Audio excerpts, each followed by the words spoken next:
The year was 1943.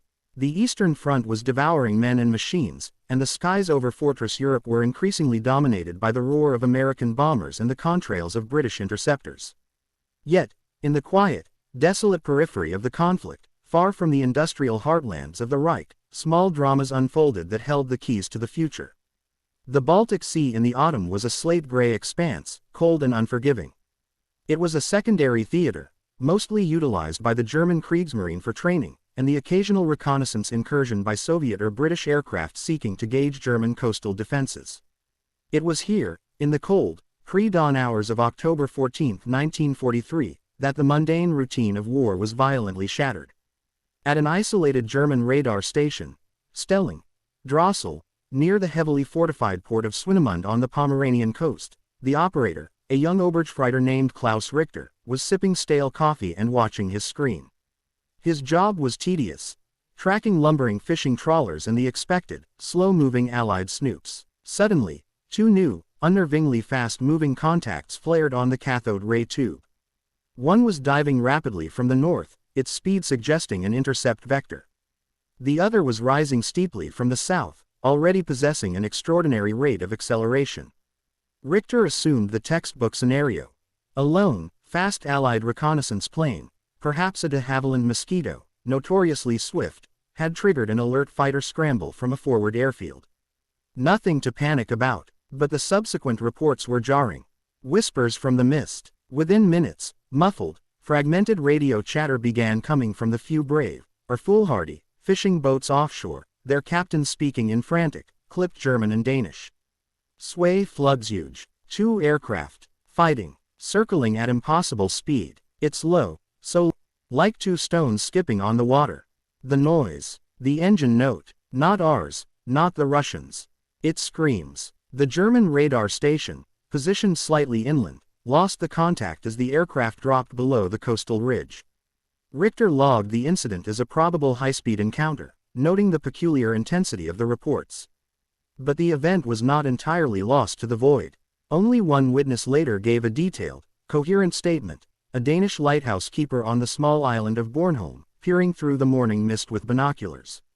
His account, filtered through layers of bureaucracy and translation, landed on the desk of German naval intelligence, only to be filed under unsubstantiated sightings. The keeper, a veteran mariner named Sven Larsson, described a duel that lasted less than 4 minutes but felt like an eternity.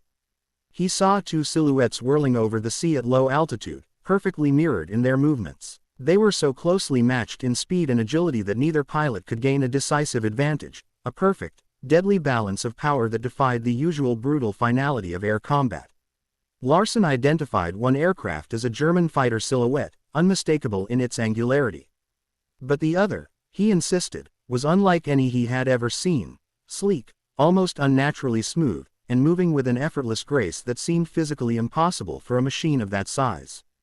In that forgotten moment, over the cold, gray vastness of the Baltic, a deadly duel unfolded that should never have happened.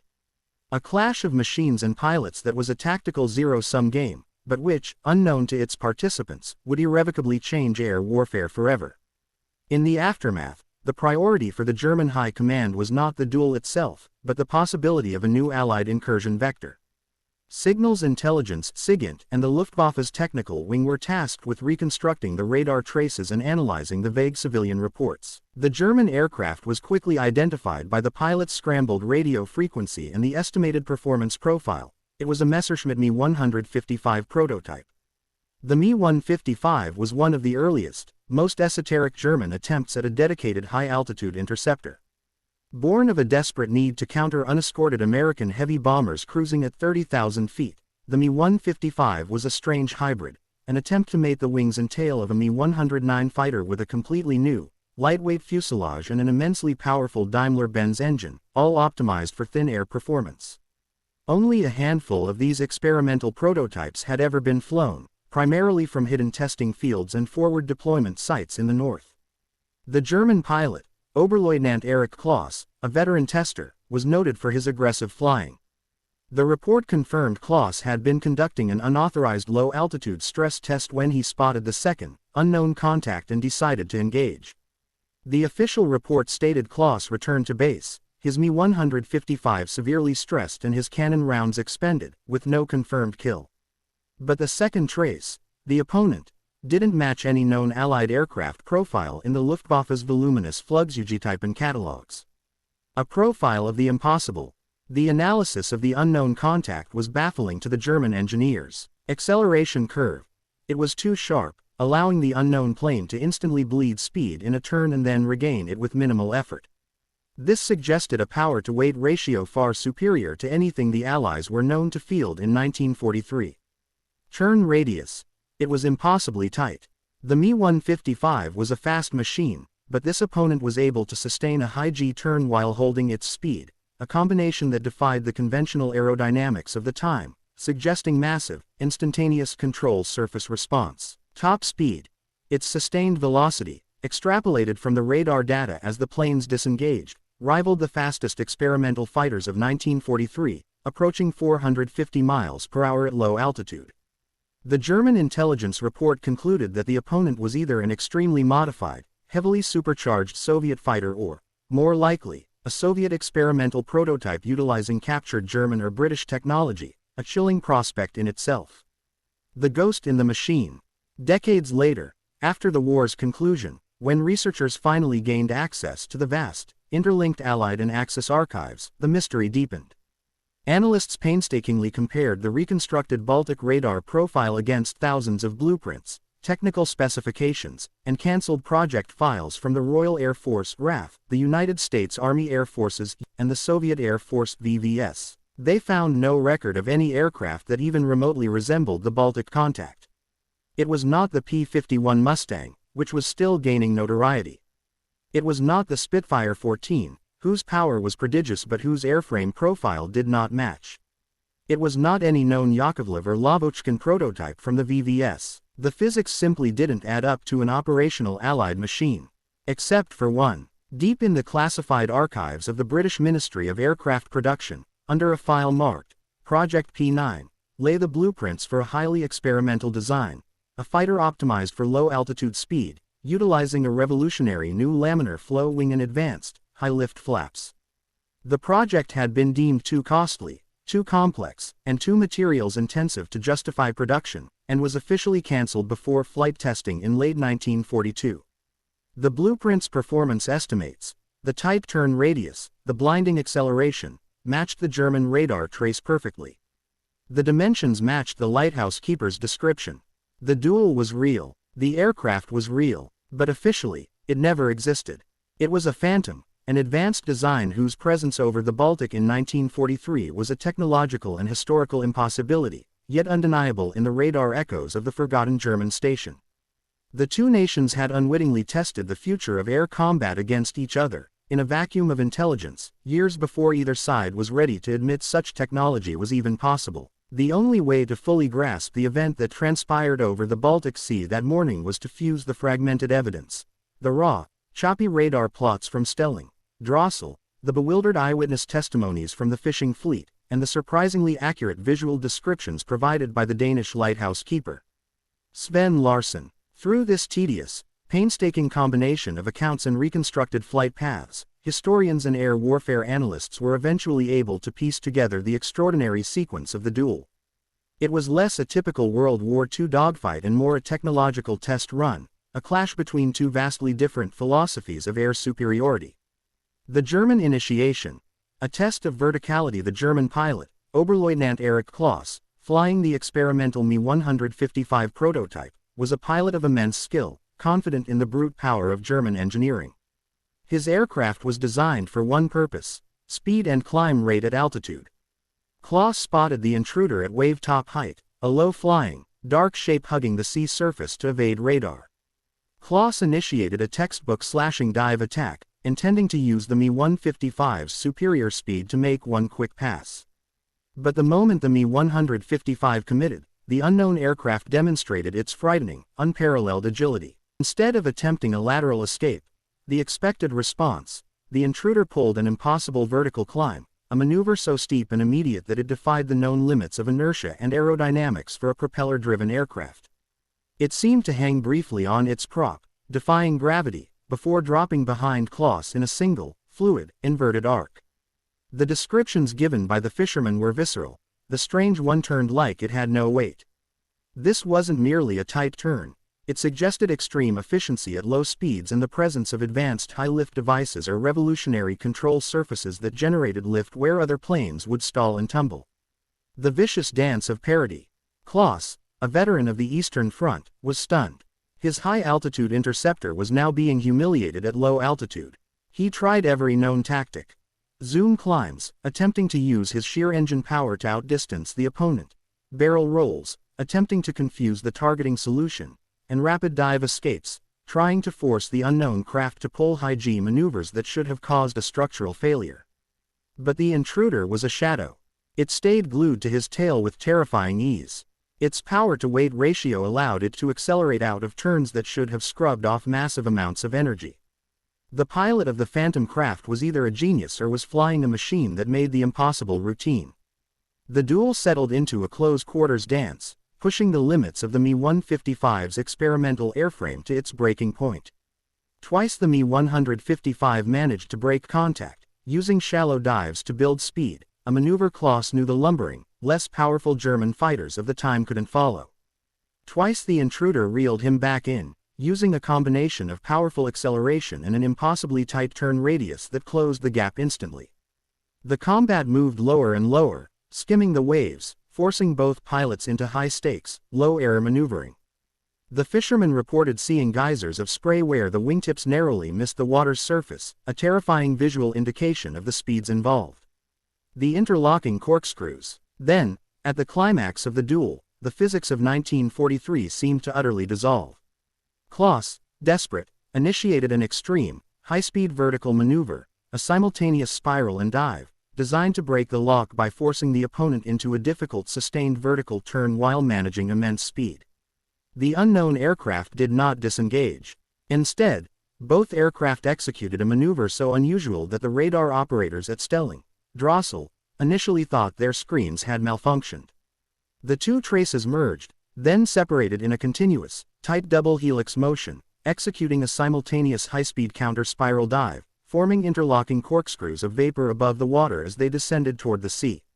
This maneuver, a corkscrew, or Immelmann-like spiral, executed at high speed and low altitude, required sustained stability at incredible angles of attack. No aircraft in 1943 should have been able to remain stable at that angle or speed. The forces acting on the airframes would have induced violent buffeting, loss of control, and catastrophic structural failure. Yet both did. The duel was a demonstration of a future of air combat, a world of high-G, high-rate maneuvers that would only become common decades later. The sequence lasted only seconds. The unknown pilot, perfectly matched in control and performance, finally exploited a fractional error, a momentary lapse in the Mi-155's control as Klaus tried to pull out of the terminal spiral. Till one didn't. A sudden, violent plume of spray erupted as the German aircraft clipped the surface, its high wingtip hitting the water at lethal speed. The Mi-155 disintegrated instantly into a shower of debris and aluminum shards. The intruder, using that same phenomenal agility, pulled up sharply, circled once, a brief, acknowledging pass over the spot of the wreckage, and then vanished into a bank of low cloud rolling in from the north. No wreckage of the second aircraft was ever found. No SOS was ever recorded. The only witnesses were a few fishermen, a lightkeeper, and a silent, fading blip on a radar screen. The duel was so brief, so intense, and so far from any major command center that it was quickly submerged by the sheer volume of combat occurring across Europe. It became a localized mystery, a persistent rumor known only to a few coastal commands. For decades after the war, German aviation historians debated whether the duel even happened.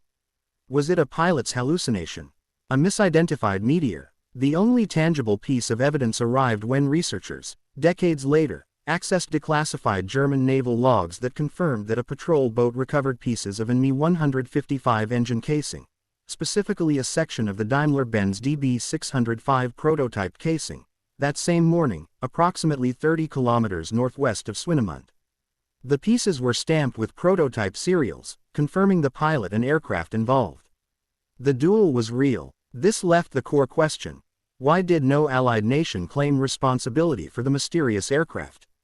Why, if a powerful, high-performance British or Soviet experimental fighter had just decisively defeated one of the Luftwaffe's cutting-edge prototypes, was it not immediately paraded as a victory? Because none of them could. The pursuit of the Phantom aircraft led researchers into the most tightly held corners of the British wartime establishment. Digging into declassified British archives revealed a deeply buried program called P-1341, run by the British Air Ministry. This was not a standard fighter program. It was a theoretical exploration into a super-agile lightweight fighter, designed around the Merlin 61 engine but featuring advanced control surfaces and an unusually light wing loading. Concepts months, if not years, ahead of their time. The project had been born from an intellectual exercise: how to build the perfect low-altitude turning fighter. However, it was deemed impossible to mass-produce due to the sheer complexity of the airframe, the need for specialized, stress-tested alloys, and the immense cost.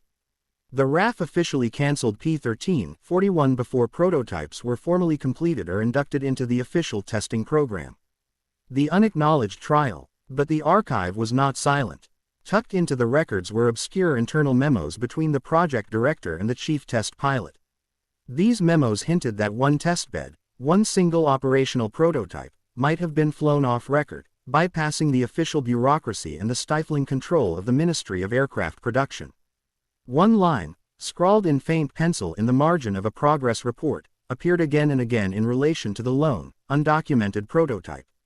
Preliminary Baltic trials pending. The date of this memo preceded the duel by approximately 10 days. The implication was staggering. A single, Black Ops test flight, far from the prying eyes of the RAF and the Luftwaffe, had inadvertently stumbled upon the German prototype during an unauthorized high-speed run. The encounter was not planned. It was a pure, accidental collision between the experimental vanguard of two opposing nations. The pilot of the P-1341, whoever he was, proved the design's ultimate capability in the most dramatic way possible. He won a decisive victory against the best the Luftwaffe could offer. Yet, the aircraft was never acknowledged again. It simply vanished from the paperwork, right after the day of the duel. The P-1341 was buried not because it failed, but because it succeeded too well, revealing a technological path too radical, too expensive, and too destabilizing for the conservative wartime production machine. Its existence would have been a national security nightmare, forcing the Allies to acknowledge a costly parallel program. The German prototype was scrapped by the waves. The British prototype, having demonstrated a terrifying glimpse into the future of air combat, was erased from history by its own creators. The forgotten duel over the Baltic became a silent, unacknowledged pivot point, forcing both sides, through the terrifying data of 1Mi-155 pilots' final moments, to adjust their tactical assumptions about speed, maneuverability, and the shape of the air war to come. The war ended not with a single, decisive aerial battle, but with the grinding industrial and tactical superiority of the Allies. Yet, the seeds of the next era of air combat, the Jet Age, were sown not in the final mass raids over Berlin, but in the final, desperate technological scramble of the Axis powers and the highly experimental, often unacknowledged programs of the Allies.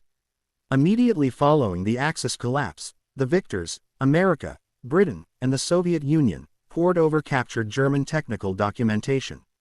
They seized blueprints for swept wings, advanced axial flow jet engines, and revolutionary guided missile designs. The initial jet age philosophy, forged in the captured hangars of the Luftwaffe, was simple: speed is everything. The first generation of jets, such as the Lockheed F-80 Shooting Star and the de Havilland Vampire, focused primarily on straight-line velocity, leaving the complex, high-G maneuverability of the piston-engined era behind. But within a few short years, this straight-line philosophy began to shift, guided by a peculiar, almost subliminal influence. Aircraft designers on both sides of the Atlantic began to converge on a new, revolutionary concept: ultra-high agility at medium speed, achieved through the precise combination of enhanced control surfaces and deliberately destabilized airframes. This was the core design philosophy that defined the next great leap in military aviation, giving rise to the iconic, first-generation, highly successful Cold War jet fighters: the Saab J-29 Sweden, the Mikoyan-Gurevich MiG-15 Soviet Union, and the North American F-86 Sabre United States. These three jets, which would famously clash in the skies over Korea, all revolutionized air combat by proving that turning ability still mattered as much as speed. But none of those designers invented the idea. The global reference to foreign data. The key insight, the understanding that an aircraft's performance envelope could be dramatically pushed beyond conventional stability limits, did not emerge from university labs or wind tunnels alone. It emerged from a ghost. Documents recovered from the design bureaus of all three nations in later years contain subtle, but persistent, references to previously unacknowledged, foreign performance data, obtained during wartime. The language was deliberately vague. Analysis of advanced axis high-G performance envelope, or data derived from high-speed vertical turn experiments. That foreign performance data, shared initially between the Allies and later absorbed by the Soviet bloc through captured German documents, came from one singular source, the radar traces and maneuver plots of the forgotten Baltic Duel. German analysts, baffled by the unknown aircraft's ability to maintain energy in turns and execute the suicidal counter-spiral dive, had meticulously plotted the trajectory of the Mi-155's unknown opponent. They had calculated the turn radius, the instantaneous G-forces, and the sustained roll rate required to execute the maneuvers witnessed by the lighthouse keeper and captured on the radar screen. When these captured German analyses fell into Allied hands, they forced an immediate, secret realization. The P-1341s, the British prototype that never existed, had achieved a level of kinetic energy management that was a decade ahead of its time. The subsequent Soviet and American technical analysis of the Baltic Duel data confirmed this. Air forces realized something crucial, overturning the initial jet age dogma. A future fighter didn't need to be the fastest in a straight line. It needed to be the most maneuverable at the very edge of aerodynamic stability. The Duel demonstrated that the pilot who could maintain control and energy in a high-G turn, forcing the opponent into a speed-bleeding maneuver, still held the tactical advantage. This led directly to the design philosophies of the swept-wing, high-powered jets of the 1950s, which were engineered to maximize the very types of maneuvers seen during the Mi-155's final, fatal moments. That silent duel between two prototypes, one German, one unclaimed, became the definitive blueprint for the jet age. Today, the Duel is a fixture in deep aviation research, a historical anomaly that had an outsized, unacknowledged impact on subsequent fighter design.